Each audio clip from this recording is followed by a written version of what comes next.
60 రోజుల్లోనే ఇంగ్లీష్ నేర్చుకునే అద్భుత అవకాశం మీకోసం ఇప్పుడే స్పోకెన్ ఇంగ్లీష్ క్లాస్లో జాయిన్ అవ్వండి. నమస్తే రమ్మగారు. నమస్తే జయ. ఏదైనా మంచి కథ చెప్పండి రమ్మగారు. విశ్వాసపాత్రుడి కథ చెప్తాను. పూర్వం ఒక రాజకుమారుడు ఉండేవాడు.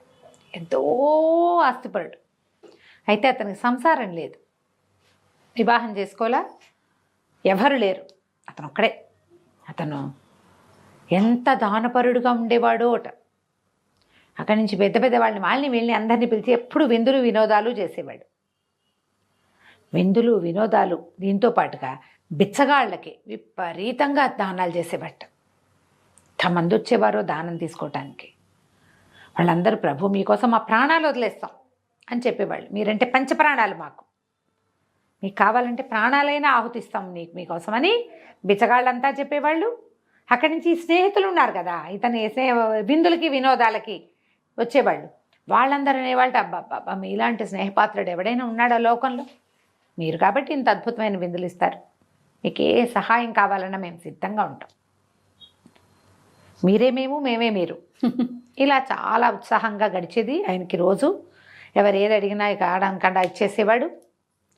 ఈ పార్టీలు పెట్టేసేవాడు బాగా. మనం ఈ పార్టీ వాళ్ళని బోళ్ళంతమందిని చూస్తూ ఉంటాం. అవునండి. అయితే ఏమైందట, ఒకసారి ఒక యువకుడు ఒక అతను వచ్చి చాలా కష్టంలో ఉన్నాను బాబు, నా భార్య లేక పెళ్లి చేసుకుంటే ఆ అమ్మాయి కాస్త చనిపోయింది, వైద్యానికి చాలా ఖర్చు అయింది, ఆ ఖర్చుకు అయిపోయింది నా దగ్గర ఉన్న డబ్బంతా, కనీసం ఆ అమ్మాయిని మట్టి చేయడానికి కూడా నా దగ్గర డబ్బులు లేవు, మీరు సహాయం చేస్తే కర్మలు అవి నిర్వహించుకుని వస్తాను అని అడిగేసరికల్లా రాజకుమారుడు అన్నట్ట, దానికేముంది 10 వరహాలు తను తీసుకెళ్ళు, నీ భార్య ఉత్తమ గతులు పొందాక అంటే క్రియాంతరాలన్నీ అయిపోయాక నువ్వు నా దగ్గరికే రా, నాతో ఉండు కానీ ఒంటరిగా ఏం జీవిస్తావు అని చెప్పాడు. ఆ యువకుడు ఆ భార్య తలకు క్రియాకర్మాలన్నీ ఫినిష్ చేసుకుని ఇతని దగ్గరకు వచ్చాడు. వస్తే నాకు పై పనికి సహాయకారిగా ఉండు, నువ్వు నా దగ్గర ఉండని జీతం ఇచ్చి ఇతన్ని ఉంచుకున్నాడు తన దగ్గర. ఎంతో స్నేహంగా ఉండేవాళ్ళు ఇద్దరు. అతను అన్ని రకాల పనులు చేసేవాడు, ఈయన దాన ధర్మాధికారులకి సహాయం చేసేవాడు, పొలం పనులు పై పనుల వ్యవహారాలు వాటి సంగతి చూసేవాడు, పార్టీలు గీర్టీలు అరేంజ్ చేసేవాడు. క్రమంగా ఈ రోజులు గడుస్తున్న కొందికి ఈ రాజకుమారి మీద రోజు దానం చేస్తానంటే డబ్బులు ఎక్కడి నుంచి వస్తాయి? అదే కదా. పోనీ వచ్చిన డబ్బుని పార్టీలు చేసేస్తాం, అది ఖర్చు అయిపోతుంది, ఇది ఖర్చు. ఓ రోజు అన్నట్ట, అట్లా కాదు రాకుమార, ఇలా చెయ్యకూడదు, ఈ దానం తీసుకునే వాళ్ళు ఎప్పుడు దానాలు తీసుకుంటునే వాళ్ళుగానే ఉంటున్నారేమిటి చెప్పు? నువ్వు డబ్బు ఇస్తున్నావు, ఆ డబ్బుతో వాడు బాగుపడ్డేమిటి, మళ్ళీ వస్తాడేంటి డబ్బులు తీసుకోవడానికి? ముష్టివాళ్ళుగానే ఉంటున్నారు కాబట్టి ముష్టివాళ్ళకి డబ్బులు ఇవ్వడం మానేయాలి. అంటే కాదు, నవ్వాడు ఈయన. పాపం వాళ్ళకి ఇవ్వకపోతే ఎట్లా అన్నాడు. ఇతను అన్నాడు, నువ్వు పార్టీలు కూడా ఎప్పుడు నువ్వే ఇస్తావేమిటి పార్టీ, నీ ఫ్రెండ్స్ ఎందుకు ఇవ్వరు?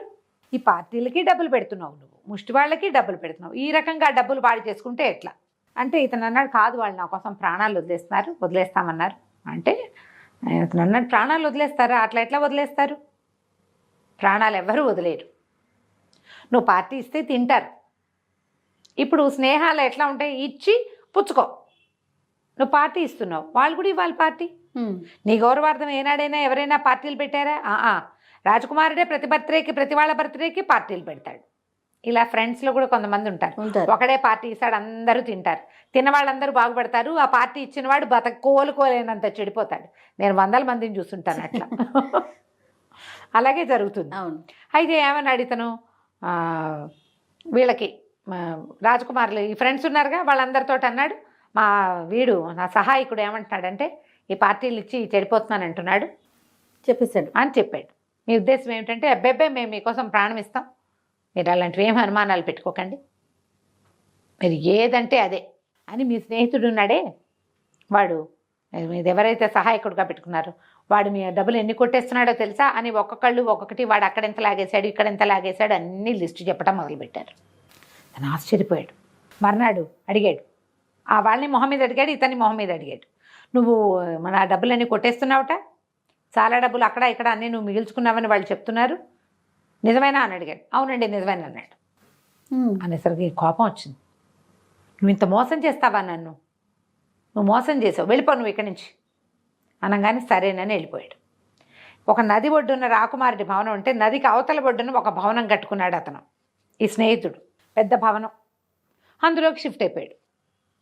ఇక రాకుమారుడు చీచి ఇలా ఎవరిని నమ్మకూడదు, ఓన్లీ స్నేహం చేయాలి, బిచ్చగాళ్ళకి దానం చేయాలి అని పెట్టుకున్నాడు అంతే. ఇక రోజులు గడిచినాయి, డబ్బులు అయిపోయినాయి, ఆస్తులు అయిపోయినాయి, ఏమీ లేవు అతని దగ్గర. పార్టీ ఇవ్వడానికి డబ్బులు లేవు, దానం చేయడానికి డబ్బులు లేవు. సరే, ఇతనికి ఏమనిపించింది, మరి వీళ్ళంతా నా కోసం ప్రాణం ఇస్తామన్నారు కదా, బిచ్చగాళ్ళందరినీ పిలిచాడు. మీకు దానం చేయడానికి నా దగ్గర రూపాయి లేదు, మీరందరూ నా కోసం ప్రాణాలు ఇస్తామన్నారు, నేనే మీ పంచప్రాణాలు అన్నారు కదా, రేపటి నుంచి నా బాధ్యత మీదే అని చెప్పేసరికి బిచ్చగాళ్ళంతా గొణుక్కుంటూ ఏమన్నారంటే, అలా ఎలాగండి, మీరు బోల్డ్ పార్టీలు ఇచ్చారు, పెద్ద పెద్ద పార్టీలు, మీరు ఇచ్చిన పార్టీల్లో బోల్డ్ డబ్బు పోయింది, మాకు ఇచ్చిన బిచ్చం ఎంతండి, తలా ₹1 ఇచ్చారు, దాంతో మీ సొమ్ము పోయిందా మరీ విడ్డూరంగా. వాళ్ళని అడగండి. మీ పూచి మాకెందుకండి, మేము దానం ఇస్తే పుచ్చుకుంటాం కానీ ప్రేమగా ఉంటాం, నువ్వు దానం ఇస్తే ప్రేమగా ఉంటాం, నువ్వు ఇవ్వకపోతే మేము నీ దగ్గరికే రాము, మాకేం పని మీ దగ్గరికి రావడానికి, ఓకే మీరు దానం ఇస్తారని కదా మేము వచ్చాం అనేసరికి హతాశుడైపోయాడు. సరే, ఆ రోజు రాత్రి ఆఖరి పార్టీ అరేంజ్ చేశాడు.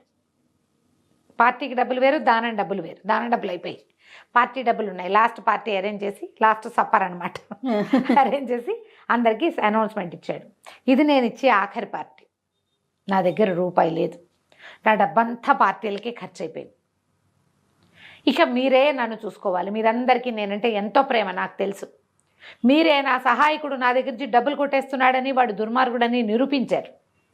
మీలాంటి స్నేహపాత్రులు స్నేహశీలు ఎవరైనా ఉంటారో లోకంలో? ఎవరు ఉండరు, మీరే. కాబట్టి రేపటి నుంచి నన్ను పోషించే బాధ్యత మీ అందరిది.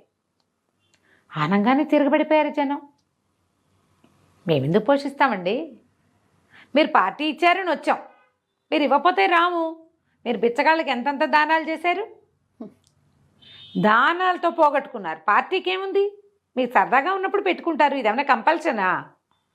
కంపల్సరీ కాదు ఇది, మీరు పార్టీ పెట్టారు, మేము వచ్చాం అంతే, మీ సరదా కోసం. మీ పూచి మాకెందుకు, మీ పూచి మాకు లేదు, పూచి లేదు మీది, మాకు అనవసరం, మీరు పార్టీలు పెడితే వచ్చాం, మీరు పార్టీ పెట్టకపోతే రాము. నేను ఇప్పుడు మేము అడుగుతాం, ఏమంటే పార్టీ ఇస్తున్నారని, నేను ఇవ్వనండి అంటే సరిపోతుంది, ఇదేం బలవంతం? బలవంతమేం లేదు, మీరు వద్దన్నారు, మీరు పెట్టనన్నారు, మేము ఊరుకుంటాము, మీరు ఇస్తున్నారు కాబట్టి వచ్చాం. ఎంతమంది మాట్లాడతారు జయ, చాలా మంది మాట్లాడారు. నువ్వు ఇచ్చావు కాబట్టి మేము తీసుకున్నాం అంతే, మేము ఇవ్వమన్నామా? హతాశుడైపోయాడు అంటారు ఇంట్లో వాళ్ళు కూడా అంటారు జయ, ఇట్లా అంటారు, నేనేమైనా కొనిపెట్టమన్నాను నిన్ను అంటారు, మీకు అన్ని కొని నాకు ఖర్చు అయిపోయింది అంటే మేము కొనమన్నామా అంటారు, పుచ్చుకున్నారుగా, అలానే మాట్లాడతారు. అయితే వాళ్ళంతా వెళ్ళిపోయారు, మొత్తం స్నేహితులంతా. ఆ భవనాన్ని అమ్మేసి ఆల్రెడీ కుదవబెట్టాడు, వాడు వచ్చి తీసుకుపోతాడు. తెల్లవారుజామున నెత్తి మీద 2 చేతులు పెట్టుకుని కూర్చున్నాడు. తెల్లవారుజామున ఒక గుర్రపు డెక్కలు చప్పుడైంది అక్కడ. ఇతని పాత స్నేహితుడు గుర్రం వేసుకుని వచ్చాడు, గుర్రాన్ని చేత్తో పుచ్చుకుని. అంతా అయిపోయిందా అన్నాడు.